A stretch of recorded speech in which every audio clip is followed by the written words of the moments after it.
बिस्मिल्लाहिर्रहमानिर्रहीम। Dear students, आज का जो मेरा नेक्स्ट लेक्चर है वो लास्ट लेक्चर से कंसर्न है 11.2 एक्सरसाइज जो हमने कल की थी। उसमें हमने क्वेश्चन नंबर 1 कंप्लीट किया था और उससे रिलेटेड जो ग्राफ्स थे वो हमने देखे हैं कि कोई भी अगर हमें जो कि वैल्यूज हैं y equal to sine x, इस तरह से रिलेटेड एक क्वेश्चन था वो हमने किया था। आज हमने ग्राफ भी बनाने हैं, उसी तरीके से आपने इनको प्लॉट भी करना है, लेकिन इस क्वेश्चन में ये है कि हमने इसका सॉल्यूशन सेट कैसे निकालना है। तो उस सॉल्यूशन सेट के लिए हमें दो यहाँ पे वैल्यूज गिवन है। यहाँ पे मैं क्वेश्चन नंबर 3 को रिप्रेजेंट कर रहा हूँ कि इसमें है कि फर्स्ट पार्ट है इसका sin x is equal to cos x और x की जो हमें लिमिट दी गई है वो 0 से पाई तक है, मींस 0 से 180 तक। तो sin x is equal to cos x, इसको आप लोग यूं भी लिख सकते हैं। इन दोनों को मैं अलग अलग एज दो फंक्शन कंसीडर करूंगा, y is equal to sin x and y is equal to cos x। तो y equal to sin x and y is equal to cos x means मेरे पास ये दो फंक्शन बनेंगे और इन दोनों के लिहाज से हमने इसका ग्राफ बनाना होगा और ये दोनों ग्राफ एक दूसरे को जहां पे भी कट करेंगे वो हमारा सॉल्यूशन सेट कंसीडर होगा। तो इसकी कैलकुलेशन मैंने 0 से 180 तक साइन के लिए मैंने की है। x हमारे एंगल्स को रिप्रेजेंट कर रहा है 0 से 180 तक, यहां तक मैंने उसको प्लेस कर दिया है और sin x की हर एंगल के रिगार्डिंग जो भी उसकी वैल्यूज कैलकुलेट होती हैं वो मैंने यहाँ पे प्लेस कर दी हैं। नेक्स्ट जो फंक्शन है मेरा y equal to cos x, उसकी वैल्यूज भी हमने उसके रिगार्डिंग एंगल्स के रिगार्डिंग हमने उनको प्लेस किया है। नेक्स्ट ये है कि लास्ट जो क्वेश्चन में मैंने ग्राफ बनाए थे उसमें गैप मैंने रखा था 30 का।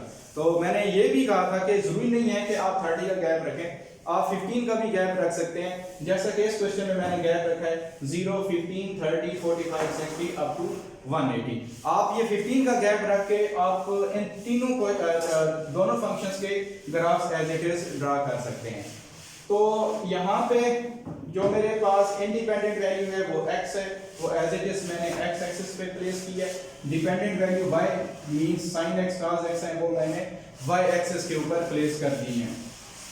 इनके रिगार्डिंग हर पॉइंट हर एंगल के रिगार्डिंग मुझे एक पॉइंट मिला है, मींस के जैसा कि मैं यहाँ पे देखूं कि 0 है, मैं अभी साइन की बात करता हूँ तो साइन 0 पे 0 ही देगा, उसके लिए हमारा जो पॉइंट बनेगा वो ओरिजिन ही होगा, ये 0 पॉइंट होगा। जो सिंपलिसिटी के लिए मैंने ब्लैक मार्कर को साइन के लिए यूज किया है और ब्लू को कॉस के लिए, ताकि हमारा ये जो ग्राफ्स हैं वो डिफरेंशिएट हो सके।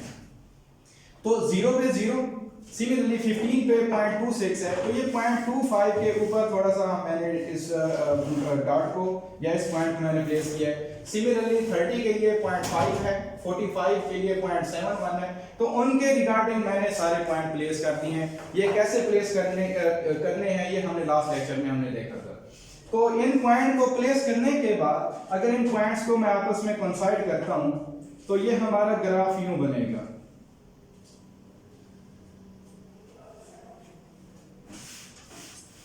कुछ इस टाइप का बनेगा कि साइन का ग्राफ है। कल भी मैंने बताया था कि इनके कुछ पैटर्न्स हैं। साइन का पैटर्न इस तरह से होता है।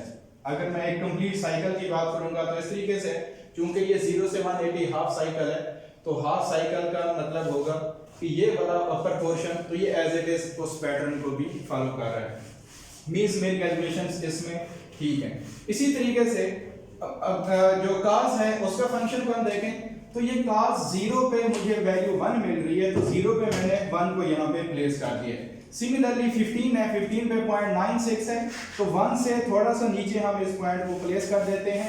अगर आपके पास ग्राफ पेपर है तो आप उसको एग्जैक्ट भी वहां पे ड्रा कर सकते हैं। तो इन पॉइंट्स को मैंने ब्लू मार्कर से, cos को मैंने ब्लू के साथ शो किया ताकि हम इनको डिफरेंस कर सकें। तो इसको अगर मैं आपस में कंसाइड करता हूं तो इसका ग्राफ कुछ हमें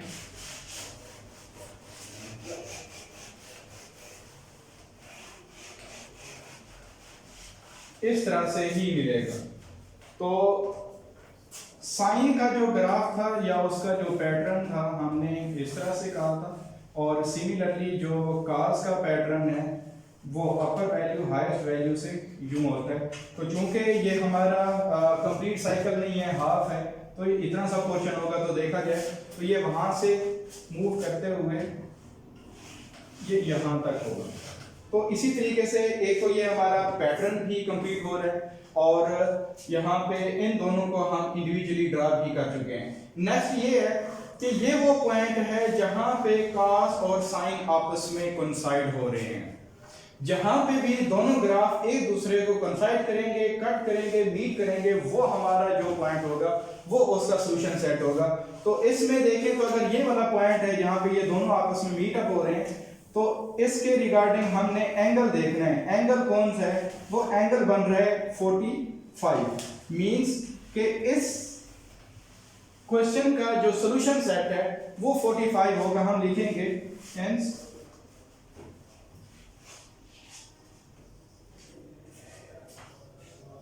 solution set x is equal to 45 degree. ये इसका सॉल्यूशन कंसीडर होगा। जहां पे दोनों ग्राफ मीट करेंगे वो हमारा सॉल्यूशन है। आप इसको अगेन ड्रा करके इसको देख लें। बेटर है कि आपके पास ग्राफ पेपर होना चाहिए। ग्राफ पेपर होगा तो ये एग्जैक्ट बन जाएगा और उसमें कहीं भी अभाव नहीं होगा कि हमने कहाँ पे ये दोनों लाइंस आपस में कट कर रही हैं, क्योंकि रफ ड्रा में हो सकता है कि वैल्यूज आगे पीछे भी हो जाए। तो आपने इसका जो सेकंड पार्ट है वो भी आपने इसी तरह से ड्रा करना है, उसको देख लेना है कि ये ग्राफ हम लोग कैसे ड्रा कर सकते हैं। और दूसरा कि इन पॉइंट्स को इनकी कैलकुलेशन के लिए आप इसको इंडिविजुअली भी ड्रा कर सकते हैं। और लास्ट लेक्चर में मैंने आपको इसका एक मेथड भी बताया था कि कैलकुलेटर में ये टेबल कैसे ड्रा करते हैं, कि मतलब आप इनिशियल और फाइनल वैल्यू कोड करके गैप देके सारी की सारी कैलकुलेशन आप इसकी कैलकुलेट कर सकते हैं। Thank you so much.